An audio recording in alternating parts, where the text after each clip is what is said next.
ICT Security and Protection CCTV Showroom. మా వద్ద CCTV camera, solar camera, intercom systems, IP camera systems, access control, alarm signalling, mobile monitoring కలవు. Free installation మా ప్రత్యేకత. ఇట్లు Karthik Yadav Palleboina, managing director. Cell 7288988999. Cell 9121426928. Marasa Complex near CMD News Office opposite Tulsi Hotel, Trunk Road, Kavali. Welcome to CMD news. నా పేరు కామాక్షి. మనందరికీ తెలుసు తుమ్మలపెంట సెంటర్లో అయితే ఈరోజు మనం అయితే ఉన్నాం. సో ఈరోజు మనం చూసుకున్నట్లయితే వైసీపీ ప్రభుత్వంలో అయితే ఇక్కడ మనం చూస్తున్నాం కదా, ఈ విధంగా అంటే ఇంతకుముందు ఇదే ప్రదేశంలో అయితే జల్ జీవన్కి సంబంధించి అంటే జల్ జీవన్ పథకానికి సంబంధించి ఇక్కడైతే ఒక శిలాఫలకాన్ని అయితే వైసీపీ ప్రభుత్వంలో వైసీపీ నాయకులు ఏర్పాటు చేయడం జరిగింది. అయితే ఈ రీసెంట్గా వస్తున్న వార్తలు ఏంటి అంటే, ఈ శిలా పథకాన్ని వైసీపీ నాయకులే కూలగొట్టి టీడీపీలో ఉన్నటువంటి నాయకులు కూలగొట్టారు. ఇదంతా కూడా ఎమ్మెల్యేకి తెలిసే జరిగింది అని చెప్పి కొన్ని ఉదంతాలు అయితే మనకి బయటకు వస్తూ ఉన్నాయి. ఇదే నేపథ్యంలో అయితే మనకి ఎన్నో వార్తలు వచ్చున్నాయి, అసలు ఏది నిజం ఏది అబద్ధం అని చెప్పి. దీని మీద పోలీస్ ఇంట్రాగేషన్ కూడా జరిగి మొత్తం 7 మంది నిందితులు ఉంటే 7 మంది నిందితులలో 2 పట్టుకోవడం జరిగింది. మిగిలిన 5 మంది కూడా కళ్ళ ముందే తిరుగుతున్నా కూడా పోలీసులు వాళ్ళ మీద ఎలాంటి చర్యలు తీసుకోకుండా అంటే ఈ నేరం చేసిన వాళ్ళు కూడా అదే విధంగా బయట తిరుగుతూ ఉన్నారు.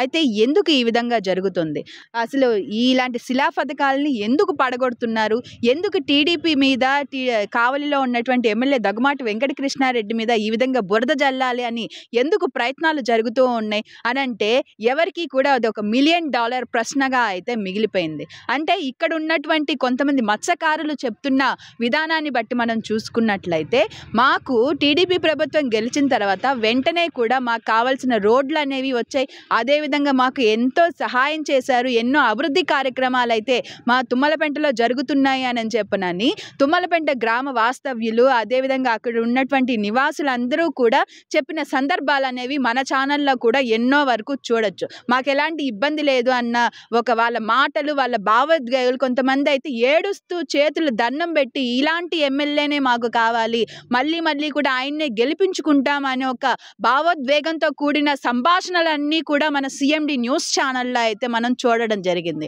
అయితే ఈరోజు ఇలాంటి నేపథ్యంలోనే అయితే ఎవరైతే పేరు పొందుతూ ఉన్నారో, ఎవరైతే అభివృద్ధి కార్యక్రమాల్లో పాలు పంచుకుంటూ ఉన్నారో, ఎవరైతే ప్రజల సంతోషాలన్నిట్లో కూడా నేనుండాలి అని కోరుకుంటూ ఉన్నారో, ఎవరైతే ఈ అభివృద్ధి కార్యక్రమాలన్నీ కూడా చేస్తూ ప్రజలకు ఎవ్వరికీ కూడా నష్టం జరగకుండా ఉండాలని ఎవరైతే అనుకుంటూ ఉన్నారో అలాంటి వ్యక్తి మీద బురద జల్లే ప్రయత్నంగా అయితే కొంతమంది వైసీపీ నాయకులు అయితే ప్రయత్నిస్తున్నారని చెప్పి తుమ్మలపెంటలో ఉన్నటువంటి స్థానికులందరూ కూడా ఆగ్రహావేశాలకు అయితే గురవుతున్న సందర్భాలు అనేవి మనం ఇప్పుడు చూస్తూ ఉన్నాం. అయితే దీనికి సంబంధించిన విషయాలన్నీ కూడా అయితే ఈ గ్రామస్తులు ఏమనుకుంటూ ఉన్నారు ఇప్పుడైతే మనం చూద్దాం. అసలు ఏ విధంగా ఉంది, అసలు శిలా పథకం ఎక్కడ ఉంది, ఏ విధంగా పగలగొట్టారు, ఏ విధంగా ఎంత దారుణంగా ఎంత అమానుషంగా అయితే ఇదంతా కూడా పగలగొట్టారు అన్న చెప్పి విజువల్స్ అయితే నేను మీకు ఇప్పుడు చూపించబోతున్నాను. సో చూడండి, ఇక్కడి నుంచి అయితే మనకి ఇదనమాట శిలా పథకం అయితే జలజీవన్ శిలా పథకం అయితే ఇదనమాట. ఈ విధంగా నీట్ గా వేసున్న శిలా పథకం, అది కూడా వైసీపీ గవర్నమెంట్ లో వైసీపీ నాయకులు వచ్చి మరి శంకుస్థాపన చేసి ఈ విధంగా కట్టినటువంటి శిలా పథకం అనేది ఎంత దారుణంగా అంటే మొత్తం కూడా ఎక్కడా కూడా అవశేషాలు కూడా లేకుండా అయితే ఈ విధంగా అయితే పగలగొట్టడం జరిగింది. ఈ పగలగొట్టిన అంటే దాని మీద పేర్లు ఉంటాయి కదా, ఆ పేర్లు ఏమాత్రం కూడా కనిపించకుండా ఇవన్నీ కూడా వేరే చోటకి తీసుకొని వెళ్ళి అక్కడ పడేసినటువంటి విజువల్స్ కూడా మన దగ్గరే ఉన్నాయి. ప్రస్తుతం మీరు చూస్తున్న విజువల్స్ అయితే ఎక్కడైతే శిలా పథకం ఉందో ఆ శిలా పథకానికి సంబంధించి క్లొక్లతో లోడినటువంటి ఆ విజువల్స్ అనేవి మీరు ఇప్పుడు చూస్తూ ఉన్నారు. ఇదే నేపథ్యంలో కూడా నేను మీకు చూపిస్తూ ఉన్నాను. అక్కడి నుంచి కూడా మొత్తం ఇక్కడి నుంచి చూడండి, అక్కడి నుంచి మొత్తం కూడా ఈ విధంగా అయితే శిలా పథకాన్ని అయితే పగలగొట్టడం జరిగింది. సో ఇక్కడ చూసుకున్నట్లయితే ఇదిగోండి, ఇక్కడ చూడండి ఈ శిలా పథకం ఎంత పెద్ద రాయో చూడండి. ఇదంతా కూడా ఈ విధంగా అయితే మొత్తం కూడా ఒక్కసారిగా బయటికి లోడేసి మొత్తాన్ని కూడా ఈ విధంగా అయితే చేయడం జరిగింది. సో ఇక్కడ చూసుకున్నట్లయితే మనకి ఇంకా అసలు ఎట్లా ఉంది ఏంది అనేది మనకి క్లారిటీగా అర్థం అర్థమైపోతుంది. చూడండి, ఈ విధంగా ఒక శిఖరం లాగా ఉండాల్సినటువంటి ఈ శిలా పథకం అనేది ఈ విధంగా భూస్థాపితం అయిపోయింది. భూస్థాపితం చేశారని కూడా మనం చెప్పుకోవచ్చు. సో ఈ విధంగా ఎందుకు జరిగింది ఏంటి అన్న వివరాలన్నీ కూడా మనం ఇప్పుడు తెలుసుకుందాం. అసలు ఈ విషయం ఏ విధంగా తెలిసింది? అయితే అర్ధరాత్రి వచ్చి ఈ శిలా పథకాన్ని పగలగొట్టినప్పుడు కొంతమంది వీడియోలు తీయడం జరిగింది. ఆ క్రొక్రాళ్ళన్నీ వీడియోలు తీయడం జరిగింది. ఆ నెంబర్ ప్లేట్లతో సహా వీడియోలు తీయడం జరిగింది. ఈ వీడియోలను తీసుకొని వెళ్ళి కంప్లైంట్ ఇచ్చినప్పుడు అసలు ఎవరు చేశారు ఏంటి, ఈ ఉదంతాలు నిజంగా టీడీపీ వాళ్ళే చేశారా, లేదా వైసీపీ వాళ్ళే చేశారా, లేకపోతే వేరే వేరే పార్టీ వాళ్ళు ఇంకెవరైనా చేసి ఈ విధంగా అందరి మీద బురద జల్లే ప్రయత్నం చేస్తున్నారా, అసలు నిజంగా వైసీపీది తప్ప లేకపోతే టీడీపీది తప్ప, ఇవన్నీ కూడా పోలీసులు అయితే ఎంక్వైరీ చేయడం జరిగింది. ఆ ఎంక్వైరీలో కూడా వైసీపీలో ఉన్నటువంటి కొంతమంది ఈ విధంగా కూల్చివేసి మళ్ళీ పొద్దున్నే సోషల్ మీడియాలో ఈ విధంగా టీడీపీ వాళ్ళు చేశారు అని చెప్పనైతే కొన్ని ఉదంతాలను కూడా వదలడం జరిగింది. అయితే దీనికి సంబంధించిన విశేషాలన్నీ కూడా మనతోటి కొంతమంది తుమ్మలపెంట వాస్తవ్యులు అదేవిధంగా కొంతమంది ఉన్నారు. వారిని అడిగి కూడా ఏది నిజం ఏది అబద్ధం అని చెప్పి వర్షాకాలంలో వర్షం పడుతున్నా కూడా సిఎండి న్యూస్ బృందం అనేది మీకు అందిస్తూ ఉంది. కాబట్టి ఖచ్చితంగా సిఎండి న్యూస్ని అయితే సబ్స్క్రైబ్ చేసుకోండి. మనం ప్రస్తుతానికైతే మనం తుమ్మలపెంటలో సెంటర్లో ఉన్నాం కాబట్టి వాళ్ళని అడిగి కూడా కొన్ని విశేషాలు అడిగి తెలుసుకునే ప్రయత్నం చేద్దాం. ప్రెసెంట్ ఇప్పుడైతే మనం ఒక కూరగాయల షాప్ దగ్గర అయితే ఉన్నాం అనమాట. సో మనం అయితే ఇప్పుడు లోపలికి వెళ్తూ ఉన్నాము. వాళ్ళని అడిగి కూడా వాళ్ళ భావాభిప్రాయాలు ఏ విధంగా ఉన్నాయి ఏంటన్న విశేషాలన్నీ కూడా ఇప్పుడు మనం అడిగి తెలుసుకునే ప్రయత్నం చేద్దాం. సరే, సంవత్సరం నుంచి కూడా అంటే టీడీపీ ప్రభుత్వం గెలిచి సంవత్సరం దాటిపోయింది ఇప్పటికి. ఇప్పుడు కావలిలో నుంచి తుమ్మలపెంట వరకు కూడా ఎన్నో అభివృద్ధి కార్యక్రమాలు అనేవి జరుగుతూ ఉన్నాయి. సో తుమ్మలపెంట వరకు ఎలాంటి అభివృద్ధి కార్యక్రమాలు జరిగాయంటారు? మేము నిజంగా ఈ రోజుల్లో ఫస్ట్ నుంచి కూడా మేము రాజకీయంలో చూస్తూ ఉన్నాం. రాజకీయంలోకి వచ్చిన నాయకులు ఎలా ఉంటారంటే వచ్చామా వాళ్ళ పనులు చూసుకున్నామా వెళ్ళిపోయాం అన్నట్టుగా ఉన్నారు. ఈ నాయకుడిని మొట్టమొదటిసారిగా చూసాము. బ్రహ్మం గారు కావలి కనకపట్నం అవుతుంది అన్న మాటని ఈయన ద్వారా నిరూపిస్తాడని మాకు నమ్మకం. ఎందుకంటే మేము ఈ రోడ్డు విషయంలోనే ప్రత్యక్షంగా ఈ తీర ప్రాంతంలో ఇన్ని గ్రామాలకు ఈ రోడ్డుని ఆయన ఎంత అద్భుతంగా వేయటం కని విని ఎరగం. ఎందుకంటే ఎక్కడెక్కడ రోడ్లు చూసాం కానీ ఇంత డెవలప్మెంట్ ఏది దాన్ని ప్రతిష్టంగా లేయర్ మీద లేయరు ఎంతో ఎత్తు లేపి భవిష్యత్తు తరాల కోసం ఆయన ముందుగానే మార్గం వేసాడని అందరూ కూడా గొప్పగా చెప్పుకుంటున్నారు. ఇలాంటి నాయకుడు ఎప్పటికీ మాకు ఇలాంటి నాయకుడే కావాలని కోరుకుంటున్నాం. అభివృద్ధి విషయంలో చాలా చక్కగా చేస్తున్నాడు.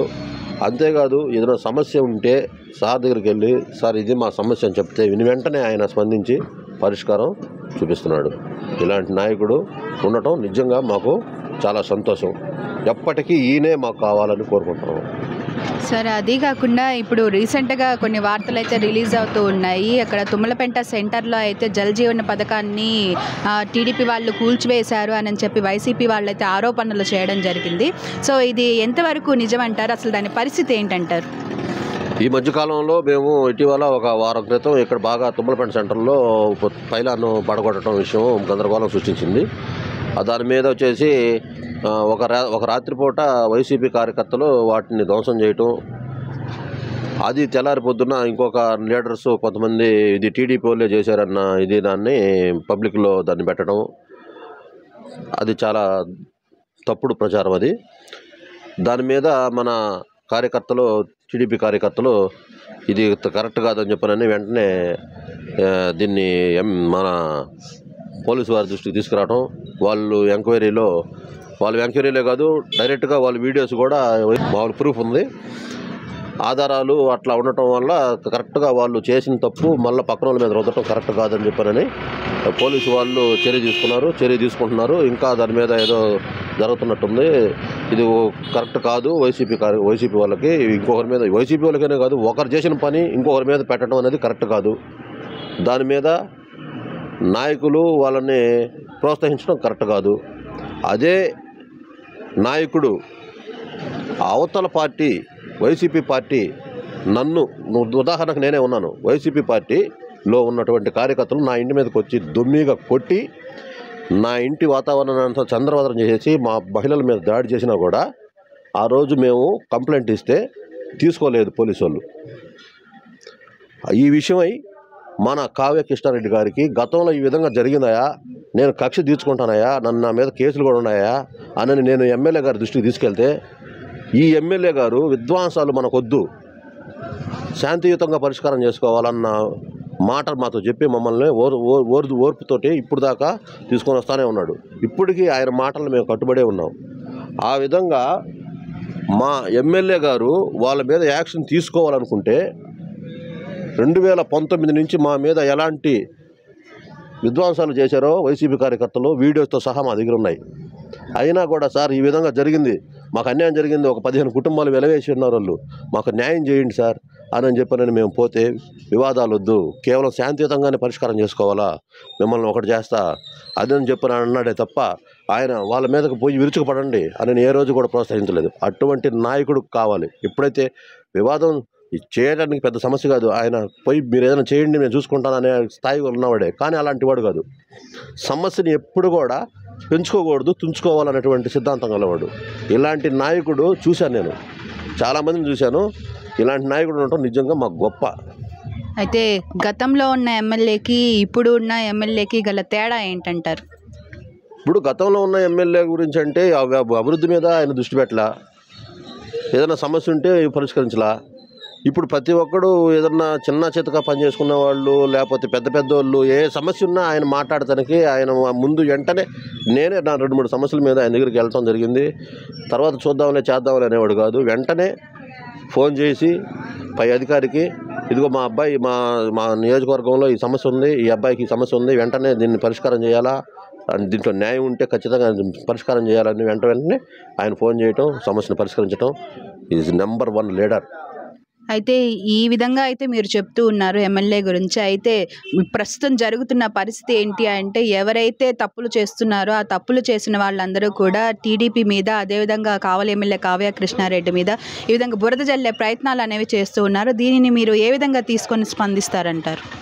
కావ్య కృష్ణారెడ్డి సారు ఎవరైతే అన్యాయం చేశారో వాళ్ళ మీద యాక్షన్ తీసుకోమని నేను నిరూపిస్తున్నా కూడా ఎవిడెన్స్తో సహా ఆయన తీసుకోలేదంటే, ఒక కార్యకర్త మీద 15 మంది కుటుంబాలను వెలేసున్నారయ్యా నేను చెప్పినా కూడా మీరు విధ్వంసాలకు దిగొద్దు, మన పార్టీ ఉందని గర్వపడద్దు అని మమ్మల్ని ఎప్పటికప్పటికి ఆయన సర్దు పెట్టాడంటే ఇతరుల మీదకి ఎలా వెళ్ళమంటాడు? ఇంతటి ఘోరాన్ని ఆయన మామూలుగా రెచ్చగొట్టలేదు, ఇలాంటి దాన్ని రెచ్చగొడతాడంటే ఎవరు నమ్ముతారు? మేము శతగాత్రులు, మేము హాస్పిటల్లో ఉన్నామయ్యా, మేము ఇప్పటికీ వాయిదాలు తిరుగుతున్నామయ్యా, మా మీద తప్పుడు కేసులు పెట్టారయ్యా, తప్పుడు కేసులు పెట్టినట్టుగా ఎవిడెన్స్ ఉందాయా అని మా ఎమ్మెల్యే గారికి 100 సార్లు చెప్పినా కూడా ఆయన ఎంకరేజ్ చేయలేదు. దేనికి చేయలేదంటే, మన ప్రభుత్వం వచ్చిన తర్వాత వాళ్ళు కొట్టినట్టుగా మనం కొడితే అర్థం ఉండదు, వాళ్ళు పోయినట్టుగా మనం పోతే అర్థం ఉండదు, చట్టం తన పని తను చేసుకుని పోతుంది, ఆ విధంగా చట్టం ద్వారా పోదాము అని అన్నాడే తప్ప ఆయన రెచ్చగొట్టే విధానాన్ని ఏ రోజు కూడా తీసుకురాలేదు. సో దీనివల్ల అసలు ఈ జరుగుతున్న రాద్ధాంతాలన్నీ కూడా జరుగుతూనే ఉన్నాయి, బురద వేస్తూ ఉన్నారు, తర్వాత ప్రజలందరూ కూడా దాన్ని చూస్తూనే ఉన్నారు. అభివృద్ధి ఏ విధంగా ఉందంటారు? అదేవిధంగా ఇలాంటి ఆరోపణలు అనేవి ఏ విధంగా ప్రజలు తిప్పికొట్టాలి అని చెప్పి మీరు అనుకుంటున్నారు? ఖచ్చితంగా ప్రజలు తిప్పికొడతారు. ఎందుకంటే సాక్ష్యాలు బలంగా అందరూ చూస్తూనే ఉన్నారు. పగల కొట్టడము, ఇంకొక వ్యక్తులు వీడియో తీయటము, ఆ వ్యక్తులే వచ్చేసి మళ్ళీ వీళ్ళు చేశారని అనటము, ఇది కరెక్ట్ కాదని చెప్పని ప్రజలకు తెలిసిపోతూ ఉంది. అది కూడా కాకుండా ఒకరు చెప్పాల్సిన అవసరం లేదు, అభివృద్ధి అనగానే కావ్య కృష్ణారెడ్డి సారే. ఎందుకంటే ఎన్నెన్నో చెప్తా ఉన్నారు, మామూలుగా ఇంతకుముందు ఉన్నటువంటి నాయకులు, అంతకుముందు ఉన్నటువంటి నాయకులు చెప్పి పోతా ఉన్నారు తప్ప అభివృద్ధి ఎక్కడ చేసినట్లేదు. పట్టపగలు ఇక్కడ కనపడతా ఉంది, రియల్గా పిచ్చోడికైనా తెలుస్తూ ఉంది, పసిపిల్లలకైనా తెలుస్తూనే ఉంది ఇక్కడ పరిస్థితి. ఈ తుమ్మలపెంట రోడ్డు ఎన్నో సంవత్సరాల నుంచి మొదలుపడి ఉంది. ఈరోజు దీన్ని చూడు ఎంత ఏ విధంగా చేసుకొని వచ్చారో అర్థం అలా ఉంది. ఎంత ఎత్తు అసలు ఆ పెట్టుబడి అసలు ఎక్కడి నుంచి ఆయన సొంత నిధులతోనే పెడుతున్నాడు. అసలు ఏ అధికారి అయినా, ఏ నాయకుడైనా సరే గర్వపడాల్సిందే, ఆయన చూసి సిగ్గుపడాల్సిందే. గతంలో మనం చేయలేకపోయామన్నది ఆయన్ని చూసి నేర్చుకోవాలా అని అనిపించేటట్టుగా చేశాడు. ఇది ఖచ్చితంగా ఇదే కాదు, ఇంకా చేస్తాడు. ఆయన డబ్బు కోసం రాలా, పదవుల కోసం రాలా, జనం కోసం వచ్చినాడు. జనం మనిషి అనిపిస్తుంది నాకు ఖచ్చితంగా. ఆయన బ్రహ్మంగారు చెప్పినట్టు కావలి కనకపట్నం చేయడానికి కోసం ఈయన్ని పంపించినట్టున్నాడు ఆ బ్రహ్మంగారు. ఇది రియల్ కరెక్టు. ఎందుకంటే 1 సంవత్సరం పరిపాలనలోనే మనుషుల మీద, వ్యవస్థల మీద, రోడ్ల మీద, వీటి మీద దృష్టి పెట్టి ఎవరిని ఎక్కడ ఏం చేయాలా, ఎవరిని ఎంత డెవలప్ చేయాలా అనేదే అన్నిటిని గమనిస్తూ ఉన్నాడు. ఇంకొక వ్యక్తి, ఇంకొక నాయకుడు కానైతే ఎక్కడుంది మనకు ఆదాయం, ఏం చేయాలా, మనం దోసుకోవాలా, ఇలాంటివి తీసుకుని వచ్చేవాళ్ళు. ఈయనకు అలాంటివి లేవు. ఎందుకు వచ్చామనేది కాదు, ఈ భూమి మీదకి ఏం చేసిపోయామనే దానికోసం వచ్చినట్టున్నాడు ఈయన. Number 1 leader Kavya Krishna Reddy sir. ఎందుకంటే ప్రభుత్వాలు చాలా మారుతాయి, నాయకులు చాలామంది మారిపోతారు, ఆఫీసర్లు చాలామంది మారిపోతారు. ఒక పోలీసు ఆయన ఇలా ఉంటాడు, రేపు ఉన్నాడు. ఒక సిఐ ఇలా ఉంటాడు, రేపు ఉన్నాడు. ఈ ఎమ్మెల్యేలు ఉంటారు, మళ్ళీ పోతూ ఉంటారు. కానీ ఈయన పేరు శాశ్వతంగా నిలిచిపోయేటట్టుగా పెట్టుకొని పోతున్నాడు. అది ఈయన రికార్డు. సో చూస్తున్నారు కదండి, అసలు వాళ్ళ మాటలు వింటుంటేనే ఆ విధంగా అనిపిస్తూ ఉన్నాయన్నమాట అసలు. సో వాళ్ళు చెప్పేది ఒక్క మాటే అనమాట. ఎవరు ఎన్ని ఆరోపణలు చేసినా కానీ టీడీపీ ప్రభుత్వంలో గెలిచినటువంటి కావ్య కృష్ణారెడ్డి, అది కూడా అత్యధిక మెజారిటీ తోటి గెలిచినటువంటి కావ్య కృష్ణారెడ్డి మమ్మల్ని ఎన్ని వాళ్ళు అంటే వైసీపీ ప్రభుత్వంలో ఉన్నటువంటి వాళ్ళని కూడా, వైసీపీలో కార్యకర్తలుగా ఉన్నటువంటి వాళ్ళను కూడా వైసీపీ వాళ్ళు ఎన్నో చిత్రహింసలకి గురి చేశారు. అదేవిధంగా ఎన్నో బాధలు పడ్డారు. ఇప్పటికీ కూడా తిరుగుతూ ఉన్నారు కోట్ల చుట్టూ అని చెప్పడం జరిగింది. సో మేము ఏదన్నా చేస్తామని చెప్పినా కూడా వద్దు, విధ్వంసాలకు వెళ్ళొద్దు అని చెప్పినటువంటి ఒక నాయకుడు ఈ విధంగా విధ్వంసాలు సృష్టిస్తాడంటే మేము అసలు నమ్మము. అదేవిధంగా ప్రూఫ్లతో సహా కూడా ఉన్నాయి. వైసీపీ వాళ్ళు, ఆ వైసీపీ నాయకులు కూడా సంబంధించిన జల్ జీవన్ శిలా పథకాన్ని కూడా పగలగొట్టినటువంటి విజువల్స్, అదేవిధంగా ఎన్నో రకాలైన ప్రూఫ్స్, అదేవిధంగా పోలీసులు కూడా ఎంక్వైరీ చేసి అది ఎవరు చేశారు ఏంటి అన్న వివరాలన్నీ కూడా చేసున్నారు అని చెప్పనైతే చెప్తూ ఉన్నారు. సో ఇప్పుడు మాట్లాడినంత వరకు కూడా మనం చూసుకున్నట్లయితే ఇటువంటి నాయకుడే మాకు మళ్ళీ కావాలి, ఇటువంటి నాయకుడిని మేము ఎప్పుడూ కూడా చూడలేదు, ఇప్పుడు వచ్చాడు, ఈయనే కరెక్ట్ మనిషి అని చెప్పని కూడా వీళ్ళందరూ అయితే ఆశాభావాన్ని, అదేవిధంగా హర్షాన్ని అయితే వ్యక్తం చేస్తూ ఉన్నారు. మీ పేరు? నా పేరు వనామిత్ర. ఇక్కడ తుమ్మలపెంటలో అభివృద్ధి అనేది ఏ విధంగా ఉందంటారు? తుమ్మలపెంట అంటే అభివృద్ధి అంటే ఇప్పుడు 10 సంవత్సరాలు ప్రతాపరెడ్డి ఎమ్మెల్యేగా ఉన్నారు. ఆయన ఈ రోడ్లు గీట్లు ఏమి వేయలేదు, ఊర్లో కూడా రోడ్లు కూడా వేయలేదు ఆయన. ఇప్పుడు కామేరు కృష్ణారెడ్డి ఆ రోజే చెప్పారు, నేను గెలిస్తే ఈ తుమ్మలపెంట రోడ్డు కానీ వారికి రోడ్డు వేస్తాను, ఖచ్చితంగా నేను గెలిచి చూపించండి, నేను రోడ్డు వేసే బాధ్యత నేను తీసుకుంటానని చెప్పారు కామేరు కృష్ణారెడ్డి. తర్వాత నెక్స్ట్ వచ్చే లోపల ఊరు పల్లెల్లో కూడా రోడ్లు వచ్చాయి. ఈ రోడ్ల అభివృద్ధి పని బాగా ఫాస్ట్గా చేస్తున్నాడు ఆయన. ఆయన ఎక్కడ కూడా పేదల గురించి కష్టపడుతున్నాడు. ఎక్కడ రోడ్డు కానీ ఏ సమస్య ఇమ్మీడియట్లా పరిష్కారం చేస్తున్నాడు ఆయన కామేరు కృష్ణారెడ్డి. మాకు కావులు దొరకడం మాకు అదృష్టం. అది కామేరు కృష్ణారెడ్డి రాగానే ఇప్పుడు అన్ని రోడ్లు కానీ ప్రతి ఒక్కటి అభివృద్ధి పరంగా నడుస్తూ ఉంది. కానీ ఇంకా కూడా ఎక్కువ రోజులు కూడా నెక్స్ట్ కూడా ఆయన ఎమ్మెల్యే కావాలని మేము కోరుకుంటున్నాము. మీ మత్స్యగారి సోదరు తరపున మాకు చాలా సంతోషంగా ఉంది. అన్ని విధాలుగా రోడ్లు కానీ ఏదైనా చేస్తున్నాడు ఆయన. ఈడేమిట్లో వచ్చి సంధిస్తున్నాడు ప్రతి దాన్ని కూడా. కానీ కామేరు కృష్ణారెడ్డి ఎక్కడ కూడా అభివృద్ధి పట్లనే ఉన్నాడు, కానీ ఇలా దేన్ని కూడా ప్రోత్సహించాడు ఆయన. కానీ మాకు చాలా సంతోషపడుతున్నాం. మాకు రోడ్డు కావుల నుంచి తుమ్మలపేట సెంటర్ పోవడానికి మాకు రోడ్డుగా చాలా సంతోషపడుతున్నాం మేము. ఆయన రాగానే రోడ్ స్టార్ట్ చేశాడు, చాలా బాగా చేస్తున్నాడు. ఎప్పుడుకైనా సరే ఆయన కామేరు కృష్ణారెడ్డి కావలికి ఎమ్మెల్యేగా నిలబడతాడు, ఖచ్చితంగా ఆయన గెలుస్తాడు. ఆయన అంతా అభివృద్ధి పనే ఉంది, కానీ పేదలు కూడా బాగా సంధిస్తున్నారు. అది మేడం. ఇదివరకు ఎలా ఉండిందంటారు? అంటే ఇదివరకు రోడ్డు లేకపోవడం వల్ల కూడా ఎంతోమంది ఎన్నో బాధలు పడ్డారు, అదేవిధంగా ఎన్నో యాక్సిడెంట్లు అయ్యాయి, అదే ఎంతోమంది కూడా చనిపోయి వాళ్ళ కుటుంబాలన్నీ కూడా రోడ్డును పడిన సన్నివేశాలు అనేవి ఎన్నో ఉన్నాయి. ఇప్పుడు రోడ్డు అయితే బాగా పూర్తయిపోయింది, ఎంతో బాగుంది. సో దీని మీద మీరు ఏ విధంగా స్పందిస్తారు? మీ ఆనందం ఎలా ఉందంటే? మాకంతే రోడ్డు అంటే ఇప్పుడు ఆయన వచ్చిన తర్వాత ఆ రోడ్లు వేయడంలో మాకు చాలా యాక్సిడెంట్ తగ్గింది. అన్ని విధాలుగా రోడ్లు ఆయన వేసిన తర్వాత యాక్సిడెంట్ కూడా లేదు. ఇంతకుముందు గుంటలుగా ఉండేది, కావులు పోవడానికి చాలా ఇబ్బంది పడేవాళ్ళు. కానీ ఆటోలు కానీ సూటలు కానీ చాలా సమస్యలు ఎదుర్కొనేవాళ్ళు మేము. కానీ ఈరోజు ఆయన రోడ్డు వేయగానే ఫ్రీగా ఉంది. మాకు కావులు ఎంతవరంటే మా ఊర్లో ఉన్నట్టు ఉంది అనిపిస్తుంది మేడం. కావాలంటే మా ఊర్లో ఉన్నట్టే అనిపిస్తుంది. కానీ ఆయన రాగానే ఈ పని చేయడం చాలా సంతోషపడుతున్నాం మేడం. ఆయన ఇంకా ఇంకా ఇంకా మంచి పనులు చేస్తాడని ఆశిస్తున్నాం సార్. సో అలాంటి ఆయన మీద, అలాంటి కావలి ఎమ్మెల్యే కావ్య కృష్ణారెడ్డి మీద ఎంతోమంది ఎన్నో ఆరోపణలు చేస్తున్నారు వైసీపీ పార్టీ వాళ్ళు. సో ఇవన్నీ కూడా ప్రజలు నమ్ముతారంటారా? లేదు మేడం, ఇప్పుడు అభివృద్ధి పటంగా ఎవరు చేస్తారో వాళ్ళకే పట్టం కడతారు ఎక్కడైనా చూడండి. ఇప్పుడు ఆయన రాగానే ఎమ్మెల్యే అవగానే మనకు రోడ్డు వేసే మాకు కనిపిస్తుంది, కళ్ళ మీద కనిపిస్తుంది. ఆయన ఏ పని చేసినా మంచి పనే చేస్తున్నాడు, కానీ ఎక్కడ కూడా గొడవలకి ఆటకి ప్రోత్సహించారు. ఆయన ఎక్కడ చూసినా మంచి పని, అభివృద్ధి పని ఆయన ముందు అది చేస్తున్నాడు. అది చాలా సంతోషపడుతున్నాం మేము అందరం కూడా. సో మీరు చెప్తుంటేనే అర్థమైపోతూ ఉంది. సో మీరు ఈ గతంలో ఎంత బాధ అనుభవించారు, ఇప్పుడు ఏ విధంగా సంతోషపడుతున్నారు అన్న మాట తీరు అనేది బాగా అర్థమైపోతూ ఉంది.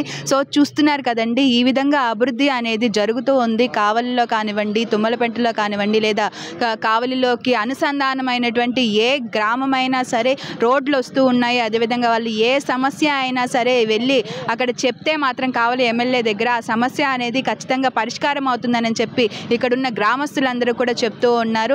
అంతేకాకుండా మత్స్యకారులకు సంబంధించి కూడా ఎన్నో రకాలైన అభివృద్ధి కార్యక్రమాలు జరుగుతూ ఉన్నాయి. ఎన్ని ఆరోపణలు వచ్చినా కానీ చెప్తూ ఉంటారు కదా, కాయలు కాసే చెట్టుకే దెబ్బలు ఎక్కువ అని చెప్పి. ఈ విధమైన ఒక సామెత అనేది కరెక్ట్గా సరిపోతుందని చెప్పి చెప్పుకోవచ్చు కావలి ఎమ్మెల్యే కావ్య కృష్ణారెడ్డికి. కానీ ఎన్ని దెబ్బలు తగిలినా కానీ నిలబడి ఈ కావలి ప్రజలకి, అదేవిధంగా ఈ చుట్టుపక్కల నియోజకవర్గంలో ఉన్న ప్రజలందరికీ కూడా మంచి చేయాలి, అభివృద్ధి చేయాలి, వాళ్ళు జీవితంలో బాగా బ్రతకాలని ఒక మంచి ఉద్దేశంతో అయితే కావలి ఎమ్మెల్యే కావ్య కృష్ణారెడ్డి చేస్తున్నారు అని చెప్పి ఇక్కడ గ్రామస్తులందరూ కూడా చెప్తూ ఉన్నారు. కెమెరామ్యాన్ సూర్యతోటి కామాక్షి, తుమ్మలపెంట సెంటర్ దగ్గర నుంచి కావలి. మాలిని దేవి మల్టీ స్పెషాలిటీ హాస్పిటల్, క్రిస్టియన్ పేట, 5వ లైన్, కావలి. డాక్టర్ గుట్టిపాటి మాలిని దేవి ఎంబీబీఎస్, ఎంఎస్, ఓబీజీవై, కాన్పులు మరియు గర్భకోశ వ్యాధి నిపుణులు. మాలిని దేవి మల్టీ స్పెషాలిటీ హాస్పిటల్ నందు అందించు వైద్య సేవలు: సాధారణ కాన్పులు, సిజేరియన్లు, లాప్రోస్కోపిక్ ద్వారా గర్భసంచికి సంబంధించిన ఆపరేషన్లు, ట్యూబెక్టమీ, పిల్లలు లేకుండా operation, high risk pregnancy, ectopic pregnancy మరియు గర్భసంచి నీటి బుడగలు, గర్భసంచి జారిన ఆపరేషన్లు, రొమ్ముగడ్డలకు చికిత్స, నెలసరి ఇబ్బందులకు చికిత్స, మెనోపాజ్ సమస్యలకు చికిత్స చేయబడును. స్త్రీలకు సంబంధించిన అన్ని సమస్యలకు చికిత్స చేయబడును. పిల్లలు లేని వారికి ప్రత్యేక చికిత్స కలదు. ముఖ్య గమనిక: మా హాస్పిటల్ నందు కాన్పోయిన తరువాత తల్లి బిడ్డను ఉచితంగా మా వాహనంలో క్షేమంగా ఇంటికి చేర్చబడును. మా హాస్పిటల్స్ ప్రత్యేకతలు: ICU, lab, AC and non AC rooms, 24 గంటలు మెడికల్ షాప్, ప్రతి రూమ్ నందు వేడి నీటి సదుపాయం కలదు. అత్యవసర కేసులు అన్ని వేళలా చూడబడును. సంప్రదించండి మాలిని దేవి మల్టీ స్పెషాలిటీ హాస్పిటల్, క్రిస్టియన్ పేట, 5వ లైన్, కావలి. ఫోన్ నంబర్స్ 9398665676 మరియు 0